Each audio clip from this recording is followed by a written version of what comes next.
wabarakatuh. Izin Bapak, di sini kami dari Universitas Muhammadiyah semester 1 dari kelas 1B PGSD. Izin untuk mewawancarai wirausaha dalam bidang kebuli, Pak. Langsung saja saya serahkan kepada rekan saya, Raffi Najia, untuk mewawancara. Kamu tuh latar belakang membeli bisnis ini gimana, Kak? Ya, sebelumnya Bismillahirrahmanirrahim. Latar belakang dari bisnis ini itu bermula dari kesenangan, hobi awalnya. Jadi kesukaan kami suami istri dengan kuliner. Tapi kuliner yang kami suka ini tidak berasal dari negeri kita. Jadi bermula dari kami umroh sekitar tahun 2020. Kalau saya bersama istri, kalau saya sendiri bermula dari tahun 2008 pertama kali saya. Jadi kesukaan dengan makanan ini unik, beda, nasinya perak, beratnya panjang-panjang, awalnya dari situ. Jadi berkomunikasi dengan istri, bisa nggak kita coba untuk mengkonsumsinya atau memasaknya sendiri untuk keperluan keluarga lah, untuk kepentingan keluarga kita makan hanya untuk sekedarnya. Itu berawal dari situ awalnya. Akhirnya itu mencoba, ternyata cocok kan. Kita coba di keluarga, keluarga cocok, dicoba di teman, teman cocok. Akhirnya direkomendasiin lah dari orang per orang. Itulah sekitar ya 4 tahunan yang lalu lah. Itulah awal mulanya. Mengapa memilih produk Ya, karena begini, dalam sektor bisnis itu ya ada istilah, kalau saya waktu saya masih baru-baru selesai kuliah dulu, saya kan berbisnis di dunia fotografi. Ada kata dalam dunia bisnis itu istilah berbeda itu menarik. Gitu. Awalnya sih dari situ aja. Jadi sesuatu hal yang sama tuh akan terlihat monoton. Jual sebelah kanan, jual sebelah depan, jual sebelah kan, halnya berbeda. Awalnya lebih ke situ aja sih, lebih ke idealisme. Awalnya tuh seperti itu. Jadi mencoba bisnis ini karena berbeda, karena ini bukan makanan harian. Jadi kita pikir tidak akan terlalu berlelah-lelah, setiap hari harus memasak, setiap hari harus mengolah, seperti itu aja. Awalnya itu. Ya memang berjalannya waktu ya akhirnya terlihat berbeda memang dibanding orang lain. Baik cara mengkonsumsinya, dari produk bahan pokoknya berbeda. Ditambah lagi dari orang-orangnya. Jadi yang menyukai ini nggak sama dengan orang yang menyukai kayak nasi padang, kan berbeda. Jadi hanya segmen-segmen tertentu.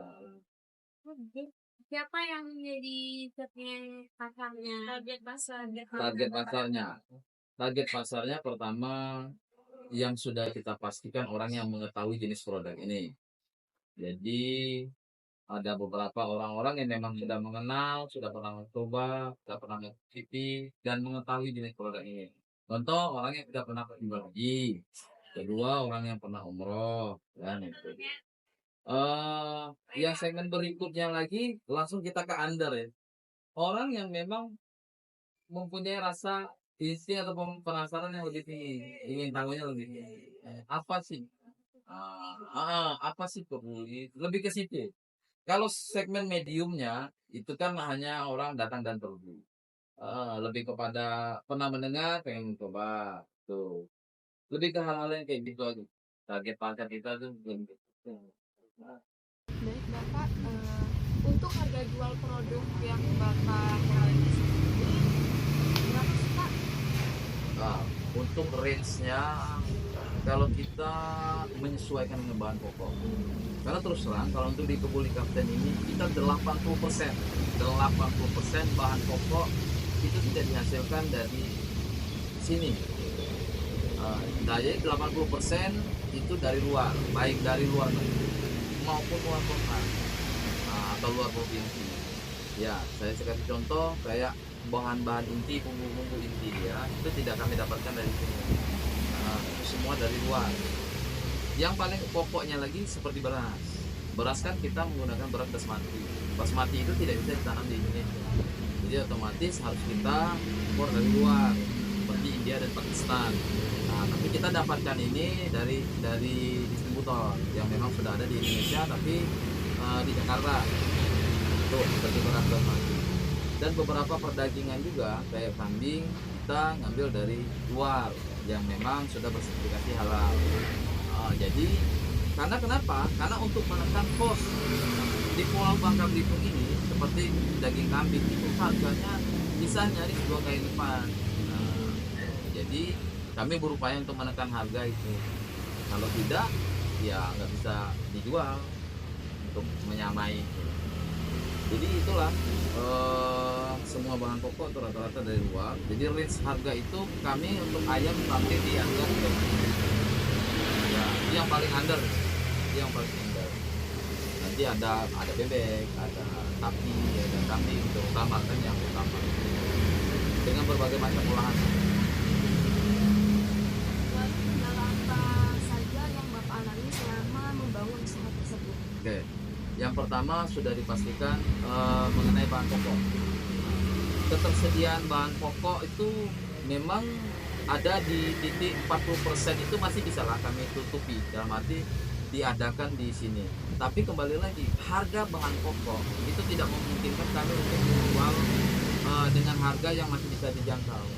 Ya, seperti saya bilang tadi, bahan baku utama seperti kambing itu harganya bisa hampir 2 kali lipat dari stok kami yang ada di luar kota. Itu dari daerah lain itu kami bisa mendapatkan bisa lebih under daripada itu. Seperti itu. Yang kedua, SDM. Nah, ini salah satu PR kalian, generasi muda, sumber daya manusia yang ada di Bangka Belitung ini menjadi salah satu kendala. Mungkin kalian akan mencoba survei di beberapa bisnis-bisnis atau resto-resto atau pengelola-pengelola usaha lainnya. Mereka pasti akan mengalami atau memiliki jawaban yang sama mengenai sumber daya manusia.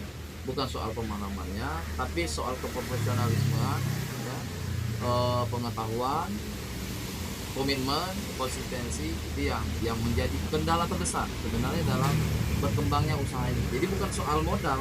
Kalau modal cukup kita menginformasikan bahwa kita butuh investor, butuh apa, semua bisa. Atau bagi yang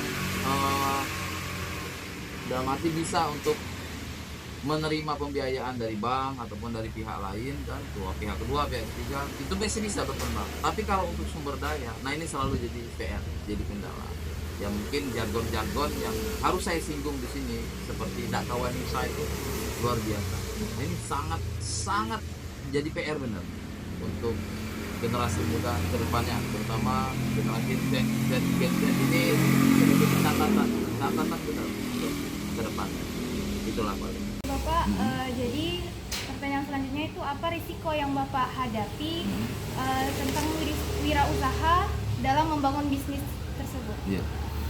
Jadi sebelumnya saya sampaikan di awal tadi, risiko yang kami hadapi itu sudah jelas. Pertama, tantangannya sosialisasi, mempresentasikan jenis makanan ini yang notabene ini makanan bukan makanan harian umum dan tidak dikonsumsi oleh masyarakat Indonesia pada umumnya, terutama di Pulau Bangka Belitung ini. Karena yang kita ketahui di Bangka Belitung ini makanan pokok rata-rata yang sering dikonsumsi oleh masyarakat adalah ikan-ikanan. Sedangkan di sini kita dari jenis unggas sampai daging. Nah, itu hanya yang bisa kita prioritaskan di sini. Kemudian dari karakteristik bumbu, pengolahan, semuanya yang akan kita dapatin adalah dengan cita rasa yang sedikit berbeda. Bisa dikatakan sangat jauh berbeda. Karena ditambah rempah-rempah yang memang tidak berasal dari negeri kita ini kan. Jadi karakter bumbu maupun cita rasanya sudah pasti berbeda. Dan itu kendala yang selalu kami presentasikan dengan masyarakat yang lain untuk mencoba mencicipi kan, biar tahu bagaimana rasanya. Nah, seperti itu. Dan yang sebelumnya juga kan saya sampaikan tadi mengenai kendala SDM tadi. Nah, jadi rata-rata yang bekerja otomatis bisa di atas 99% tidak pernah mengetahui cara pengolahan minimal dasar-dasarnya, atau kita temukan di resto-resto lain cara masak nasi putih seperti ini gitu. Tapi kalau untuk nasi basmati itu berbeda. Karena contoh saya jabarkan di sini, dari pengolahan berasnya aja, dia bukan cuma hanya dicuci kemudian dimasak, tapi dia harus direndam selama 1 jam terlebih dahulu. Itu aja sudah berbeda. Nah, jadi kita juga harus mengajarkan atau mencontohkan kepada karyawan untuk memulai dengan hal-hal yang seperti itu dulu. Belum lagi hal-hal pengolahan kayak pengolahan daging-dagingnya, bumbu-bumbunya, cara masaknya, itulah yang berbeda. Kalau kendala yang lain ya normal lah ya dalam dunia usaha kuliner ini, umum lah rata-rata seperti itu. Baiklah Bapak, pertanyaan selanjutnya, apa yang menjadi ciri khas dari produk yang kita ada? Ya. Jadi ciri khas di kita itu dari pengolahan. Karena jenis nasi yang kami jual ini terdiri dari berbagai macam olahan negara-negara lain. Saya contohkan di sini seperti kebuli. Kebuli itu adalah makanan nasi olahan yang diolah oleh masyarakat Indonesia, masyarakat yang berasal dari Pakistan, ya, tapi berdomisili di Indonesia. Nah, jadi memang ada sebagian rempahnya itu berasal dari Indonesia. Nah, itu yang pertama. Yang kedua, nasi biryani. Nasi biryani itu asal daerahnya dari India dan Pakistan. Nah, jadi daerah Timur Tengah bagian pinggir itu cara pengolahan juga berbeda. Ditambah lagi seperti ayam tikka, namanya ayam tandoori, itu berasal dari Punjab, India. Nah, jadi kita memang rata-rata olahannya itu memang tidak berasal dari sini, tapi kami untuk komposisi bumbu dan hasil dari cita rasanya berupaya untuk masih bisa dikonsumsi. Jadi tidak terjauh strong banget, nggak, lebih kepada medium lah. Jadi masih bisa dikonsumsi oleh masyarakat Indonesia seperti itu. Pak, terima kasih telah menjawab pertanyaan dari kami. Kami dari PGSD 1B untuk diri. Terima kasih. Wassalamualaikum warahmatullahi wabarakatuh. Waalaikumsalam. Guys,